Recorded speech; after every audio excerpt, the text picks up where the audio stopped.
l'épisode d'aujourd'hui détaille les massacres des Tutsis dans le secteur de Gisenyi, dans le district de Rubavu, lieu de naissance du président Habyarimana et de nombreux dignitaires de son gouvernement Akazu, qui constitue l'avant-garde de la politique de haine au Rwanda. Depuis le début de la lutte de libération en 1990, des Tutsis dans différentes régions telles que Bigogwe, Kayove, Nyamnyumba et bien d'autres furent régulièrement tués après avoir été faussement accusés d'être des complices du FPR. Le 30 avril, des Tutsis survivants sont attirés hors de leur cachette par un camion avec de haut-parleurs qui roule dans la rue et annonçant le rétablissement de la paix.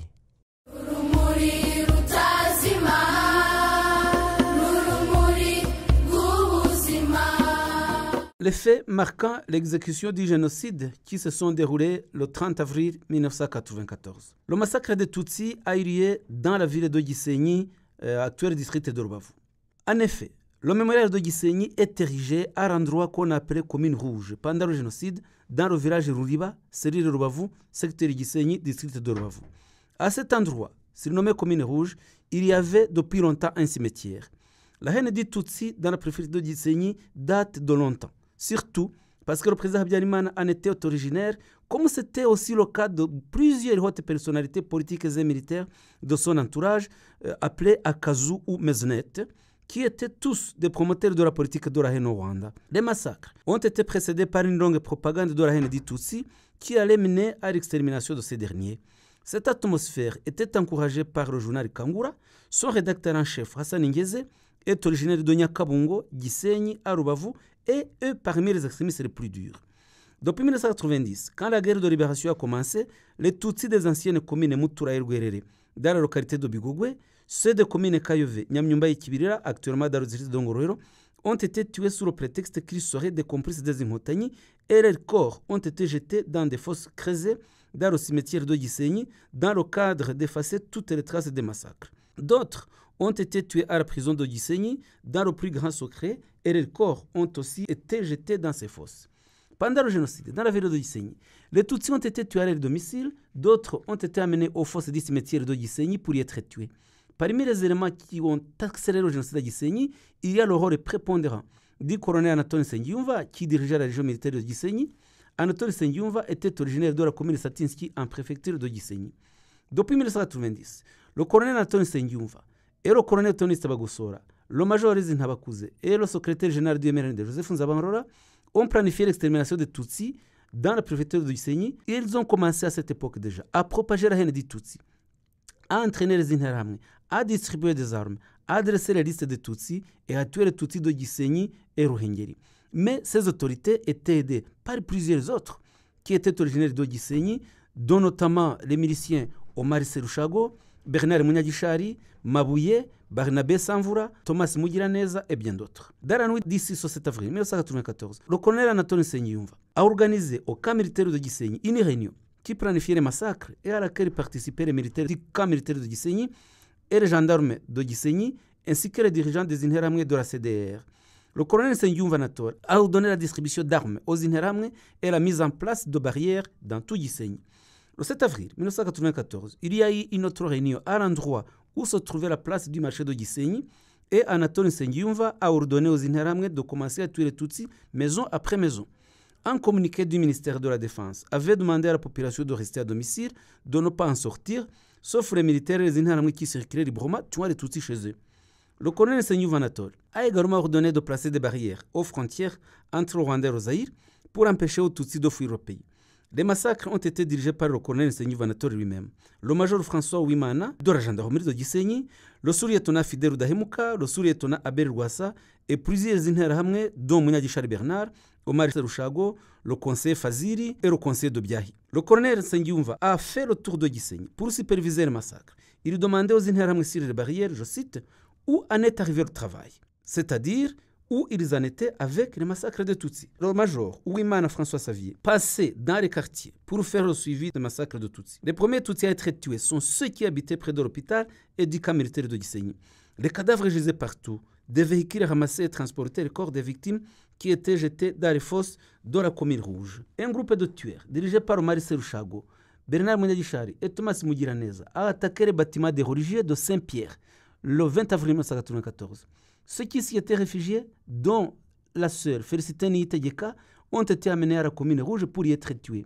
Les Tutsis qui s'étaient cachés à l'Institut Saint-Fidèle ont été massacrés, tout comme ceux qui se trouvaient au bâtiment de Rwandex, qui ont été tués sous la supervision de Habimana Jean-Pierre, alias Mustafa, qui vit aujourd'hui en Belgique. Le 30 avril 1994, un véhicule muni d'un mégaphone a fait le tour de la ville de Gisenyi, proclamant que la paix était revenue, qu'aucun Tutsi ne sera plus tué et que ceux qui s'étaient cachés pouvaient sortir. Tous ceux qui sont sortis de leur cachette ont été tués à la commune rouge.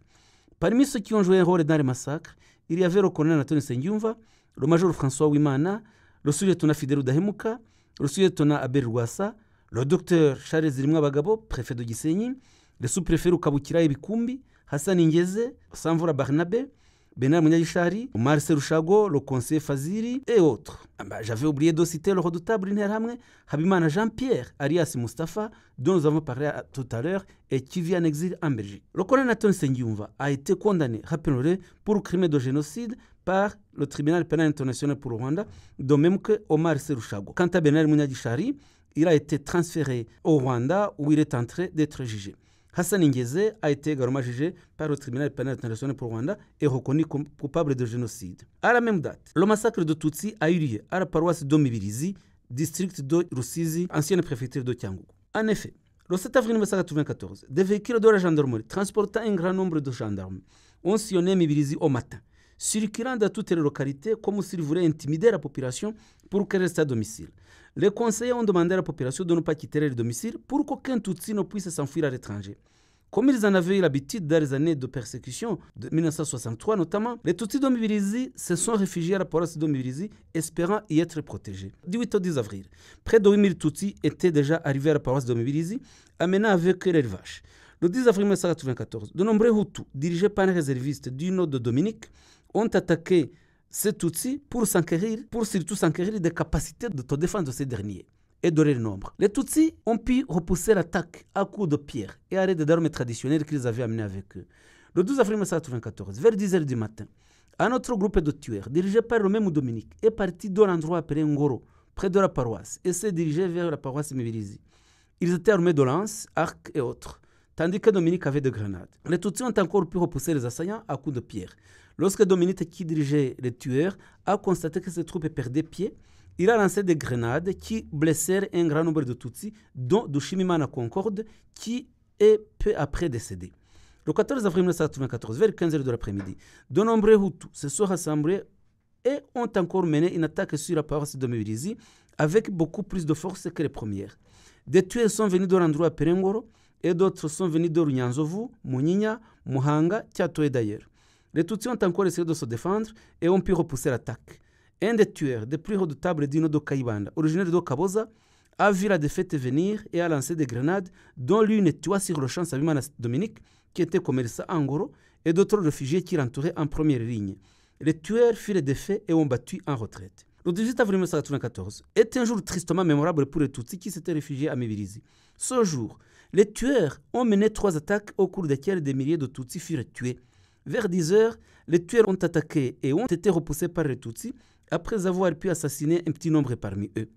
Ils sont retournés à Ngoro pour se remettre en forme et recevoir d'autres instructions et appuis. Vers 14h de l'après-midi, ils ont attaqué une nouvelle fois. Ils étaient très nombreux, des milliers de tueurs. Ils ont lancé des grenades qui ont tué un grand nombre de Tutsis, mais ont dû encore une fois battre en retraite devant la résistance des Tutsis. Vers 15h, le sous-préfet Théodore Munyangabe est arrivé à Mibirizi, accompagné d'autres personnes. Il a demandé aux Tutsis de retourner dans l'enclos de la paroisse Mibirizi pour qu'il puisse y avoir des discussions avec les tueurs pour arrêter les massacres. C'était un piège, car au moment où les Tutsis se dirigeaient dans l'enclos de la paroisse, où était censée se tenir la réunion, des milliers de tueurs les encerclèrent, jetèrent des grenades et tuèrent qui ils rencontraient avec les épées et autres armes traditionnelles.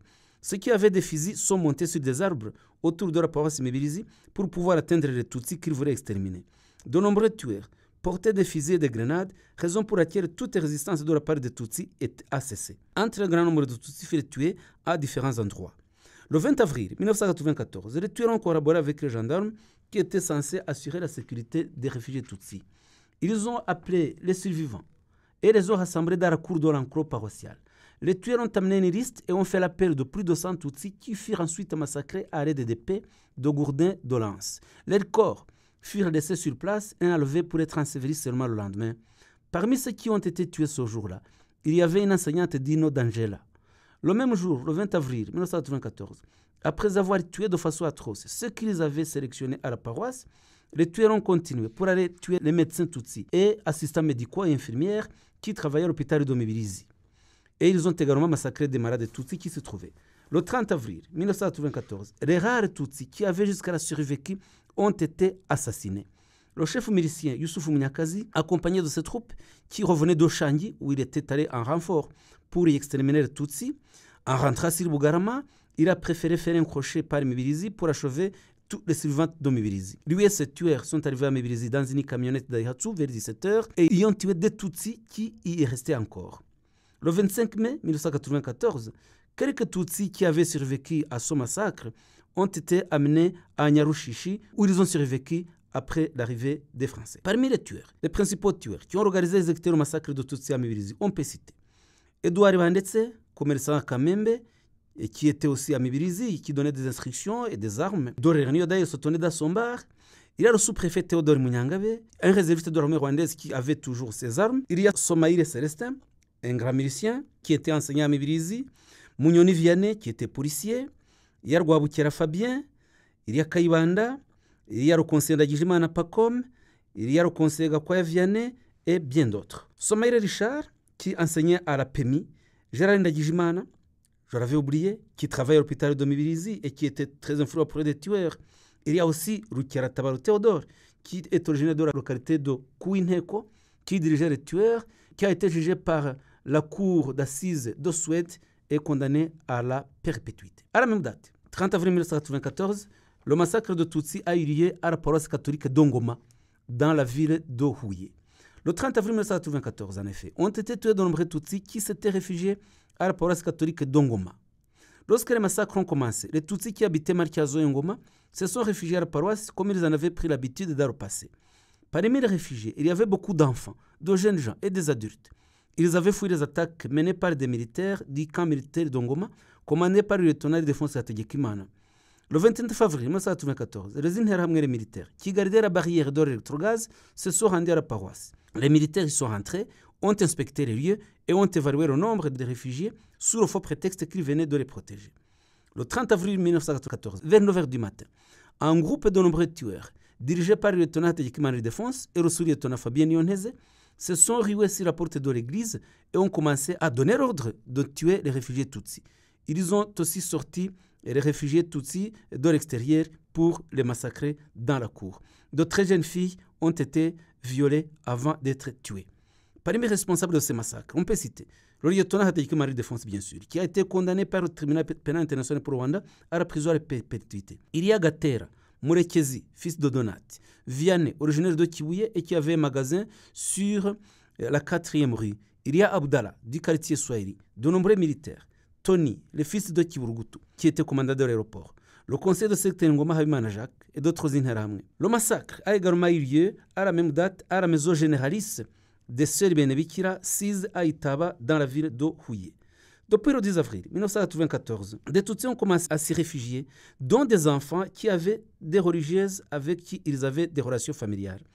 Le professeur Karenzi, qui enseignait à l'Université nationale du Rwanda, avait été tué le 21 avril 1994. Et ces enfants, dès le lendemain, qui avaient échappé au massacre, se sont réfugiés chez les sœurs Benebikira. Ces enfants ont été traqués surtout par le professeur Vincent Nezimana, qui était le collègue de Karenzi à l'Université nationale du Rwanda, et aussi par le lieutenant-colonel Tarcisse Muvunyi. Avant que Karenzi ne soit tué, Nezimana et d'autres miliciens avaient planifié le génocide à l'Université nationale du Rwanda et avaient demandé aux enseignants Tutsis de fournir la liste de personnes que ceux-ci hébergeaient chez eux à leur domicile sous le faux prétexte que c'était pour les aider à s'enfuir. Le 30 avril 1994, un groupe de tueurs dirigé par le capitaine de défense Nizeyimana, qui était à l'école des sous-officiers, a attaqué les réfugiés Tutsis qui s'étaient réfugiés chez les sœurs Benebikira et ils ont été massacrés. Et signalons que le professeur Nezimana Vincent a été condamné en Belgique par la cour d'assises de Bruxelles pour les crimes de génocide commis à Boutari. Le lieutenant Ildefonse Hategekimana a été également condamné par le TPIR à la prison à vie. Le capitaine Ildefonse Nizeyimana, également un gratuit de Butare, a été aussi reconnu coupable de génocide et condamné à 35 ans de prison par le tribunal pénal international pour Rwanda, et d'autres tueurs furent jugés et condamnés par des juridictions rwandaises. À la même date, 30 avril 1994, le massacre de Tutsi a eu lieu dans les marécages de Ntarama, dans le district de Bugesera. En effet, depuis la date du 22 avril, des Tutsis qui avaient survécu sur les collines de Ntarama et dans les champs de sorgho, dans les églises et aux lieux de prière, et ceux qui venaient de Bugesera ont commencé à s'enfoncer dans les marécages pour échapper aux tueurs, parce que c'était le seul lieu qui restait pour se cacher. Les assassins ont utilisé des aéronefs pour surveiller les endroits où se cachait le plus grand nombre de Tutsis. Ils ont appris qu'un grand nombre de Tutsis parmi ceux-ci se cachaient dans les marécages et ont planifié comment les massacrer. Avant, les tueurs attaquaient et tuaient un petit nombre de Tutsis parce qu'ils n'osaient pas s'aventurer loin dans les marécages dans lesquels même ceux qui s'y cachaient ne voyaient pas leurs camarades à 2 pas d'eux. Le 30 avril 1994, de nombreux Tutsis furent tués dans le marécage surnommé CND, qui se trouvait donc entre Ntarama, Rulindo et Mugina. Des Interahamwe des militaires sont venus de différents endroits, notamment du camp militaire de Gako, commune Ngenda, et aussi dans la commune de Gashora. Et même il y a ceux qui sont venus des communes de Gicumbi, Gikomero, Mbogo et Nyamabuye et d'autres localités de Gitarama, notamment Mugina, et des déplacés de guerre qui sont venus de Ruhuha et Nyakyonga à bord des autobus de Natracom très nombreux, hurlant et faisant vibrer les sifflets. Ils se sont repartis en plusieurs groupes et ont encerclé le marécage. Il y en a même qui sont venus des secteurs de Kanzenze, Rulindo et Musenyi, qui étaient à proximité du marécage, et d'autres de Ntarama. Ils ont tué les Tutsis à partir de 10h du matin jusqu'à 17h du soir. Ils sont rentrés chez eux parce que parmi eux, il y en avait plusieurs qui devaient faire plusieurs heures de voyage pour rejoindre leur domicile. Les militaires tiraient et envoyaient des obus dans le marécage avant que des Interahamwe ne l'investissent, armés de machettes, lances, piques, gourdins, cloutés, épées et autres armes traditionnelles. Ils ont tué les Tutsis qui ne s'enfuyaient plus car ils ne pouvaient plus courir dans ce marécage. Les militaires Interahamwe fouillaient les corps sans vie de leurs victimes pour les dépouiller d'une éventuelle somme d'argent. Et ils violaient les femmes et les filles sur une surface plus ou moins sèche ou sur un tas de joncs avant de les mutiler à l'aide de piques et de machettes et de les laisser pour mortes. Ces massacres dans les marécages ont été dirigés par le commandant du camp militaire de Gako, le colonel Phineas Munyarugarama, qui est aujourd'hui recherché par la justice pénale internationale. Il était également le sous-préfet de la sous-préfecture de Kanazi, Gassana Juma, actuellement condamné pour génocide et purge sa peine de perpétuité au Rwanda. Gatanazi Bernard, bourgmestre de la commune Kanzenze. Karerangabo Vincent, inspecteur des écoles. Nsabyu Muganwa, directeur de l'école primaire de Kyugaro. Bizimana, directeur de l'école primaire de Nyamata. Le pasteur Winkindi Jean, qui est actuellement en jugement au Rwanda après avoir été transféré au Rwanda par le tribunal pénal international pour le Rwanda. Il y a Gashara Mwanzi Sylvestre, le militaire Sebugingo, le policier Bizimungu et bien d'autres. Tous ces gens-là sont responsables de la mort de centaines de milliers de victimes en date du 30 avril 1994.